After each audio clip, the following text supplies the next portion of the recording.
Yes, sir. I am also a member of AMR's Board of Directors. I am joined here today by Tim Ahern, who is currently the Vice President in charge of our Dallas-Fort Worth hub. On September 11, 2001, Tim was the Vice President of Safety, Security, and Environmental for American Airlines. In that capacity, he was responsible for American's Security Department and reported directly to Robert Baker, now deceased, who was the Vice Chairman of the company at that time. Tim and I both thank the Commission for this opportunity to represent AMR and American Airlines. September 11th was, without a doubt, the worst day in the long, storied history of American Airlines, and one of the worst in the history of the United States. While the horror and shock of that day may have abated somewhat during the past 2.5 years, the sadness endures. 23 members of the American Airlines family died that day, as well as 18 members of the United Airlines family. We continue to grieve their loss, and our hearts continue to go out to their families and to the families of the passengers and individuals on the ground who were killed or injured that day. We also grieve with the families of the firefighters, police officers, rescue workers, and military personnel who made the ultimate sacrifice to keep our country safe. September 11th was a day of horror, but it was also a day of heroes. Later today, you will hear from one of our reservation specialists, Nydia Gonzalez, who will tell you about her telephone call with Betty Ong, an American Airlines flight attendant on Flight 11. The courage summoned by Betty, Nydia, and so many others that day has both inspired us and strengthened our resolve to do whatever it takes to ensure that nothing like 9/11 ever happens again. We commend the work of the Commission, and we have been assisting in your investigation. We have furnished the Commission with thousands of pages of documents, provided briefings to the Commission staff members about ground security and in-flight security training and procedures, and made numerous company employees available for interviews. American Airlines stands ready to further assist the Commission as it completes its investigation. At American Airlines, the security of our passengers and crew is first and foremost in any decision we make. It is the foundation of our success and a core value of our airline. This Commission has already heard a considerable amount of testimony about the roles of the government and industry in the aviation security system in the pre-9/11 environment, so I will not belabor the point here.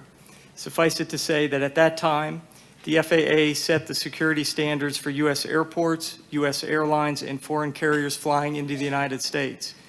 The FAA also ensured compliance with those standards, and through its Office of Civil Aviation Security, conducted aviation threat and risk analysis in collaboration with U.S. intelligence and law enforcement agencies. We at American, along with other U.S. carriers, were responsible for implementing the system that the FAA designed and enforced. Today, we continue to rely on the FAA, the TSA, and other U.S. government agencies for threat assessments and the formulation of industry security strategy, as well as the design of countermeasures to meet those threats. The civil aviation industry did not foresee the type of attacks that took place on September 11th.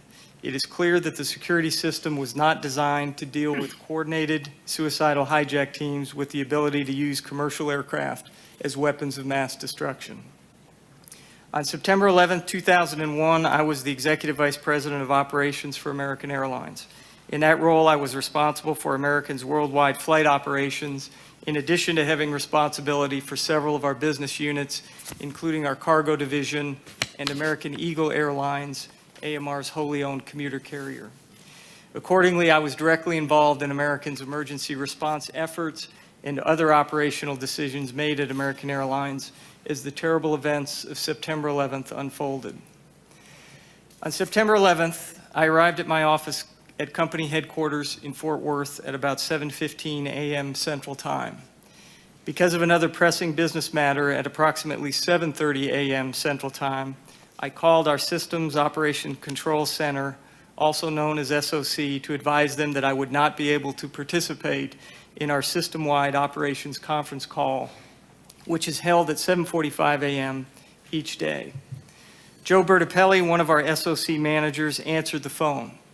Joe told me that he had just tried to page me because we had a possible hijacking on Flight 11, one of our transcontinental flights. Flight 11 was a Boeing 767 that was scheduled to fly nonstop from Boston to Los Angeles, and which had taken off from Logan Airport at about 7 a.m. Central Time. Joe told me that the SOC manager on duty, Craig Marquis, was in contact with Betty Ong, one of our flight attendants on Flight 11. Betty Ong's courage and professionalism that day made her one of the first real heroes of September 11th, and you will hear more about Betty later today. Betty's family is represented today by her brother Harry Ong and her sister Kathy Ong Herrera. We are proud that Betty was also a member of our family at American Airlines, and we will always remember her. Betty was located in the rear of the aircraft, and she had called our Raleigh, North Carolina reservation center. After the aircraft was hijacked, Nydia Gonzalez, an operations specialist, answered the call. She then called the company emergency line, which rings into the SOC in Fort Worth. Nydia was relaying information about Flight 11 from Betty Ong to our SOC manager on duty, Craig Marquis. As I said, you will meet Nydia later this afternoon and learn about the important role she played that day. I understand that you will hear a portion of the telephone call between Betty and Nydia. I am sure you will be moved by Betty's remarkable poise and by how calm and reassuring Nydia was throughout this most difficult call.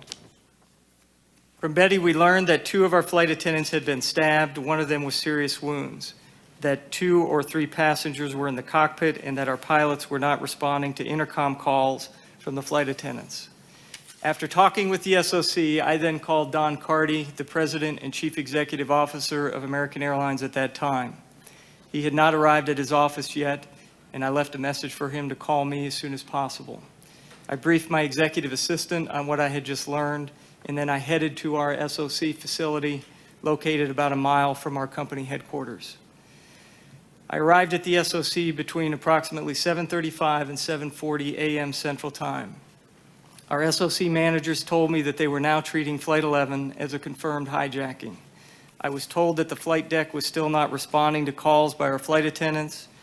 Betty Ong had also told us that one of the passengers in first class had been stabbed, possibly fatally. We also were receiving information from the FAA that instead of heading west on its intended flight path, Flight 11 was headed south. Also, our pilots were not responding to air traffic control or company radio calls, and the aircraft's transponder had been turned off. In accordance with our emergency response plan, our SOC managers were activating American's Command Center, which is a dedicated crisis response facility located on the floor above and overlooking our SOC floor. From the reports we were receiving, we believed that Flight 11 might be headed for the New York area, possibly to land at Kennedy or Newark Airport. Craig Marquis and Nydia Gonzalez maintained telephone contact with Betty Ong, and we also attempted to monitor the progress of the flight via communications with the FAA and air traffic control officials. In the command center, we focused on trying to gather as much information about Flight 11 as we could. As far as we knew, the rest of our airline was operating normally at this point. At approximately 7:48 Central Time, we learned that an aircraft had crashed into one of the towers of the World Trade Center. We furiously attempted to learn if that aircraft was Flight 11. As you may recall, some earlier media reports indicated that the plane that had struck the building may have been a smaller aircraft, but we nonetheless feared the worst. By this time, we had lost telephone contact with Betty Ong, and the contact had not been reestablished. During this time, Don Carty called me in the command center and asked if our aircraft was the one that had hit the World Trade Center. I told him what information we had, and I said I didn't know for sure if the airplane was ours. While trying to confirm whether the aircraft that had hit the World Trade Center was Flight 11, we learned from air traffic control officials that another one of our flights, Flight 77, was not responding to radio calls and not emitting a transponder signal, and that air traffic control could not determine its location. Flight 77 had taken off from Dulles Airport at approximately 7:20 a.m. Central Time and was a Boeing 757 scheduled to fly to Los Angeles.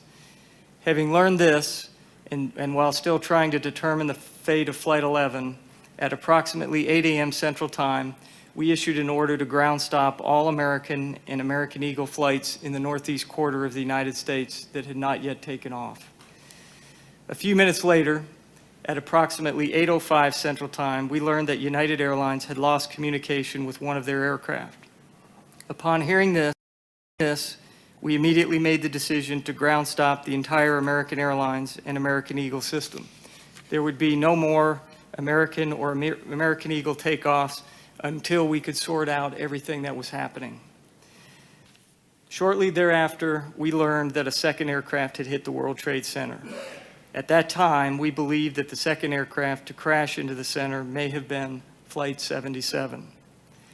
I continued to confer with our SOC and other operational managers, and we agreed that we ought to get all of our aircraft on the deck immediately. At this point, Don Carty arrived at the command center. I explained the situation to Don, and without hesitation, he agreed that we should divert all airborne American and American Eagle flights to the nearest suitable airports.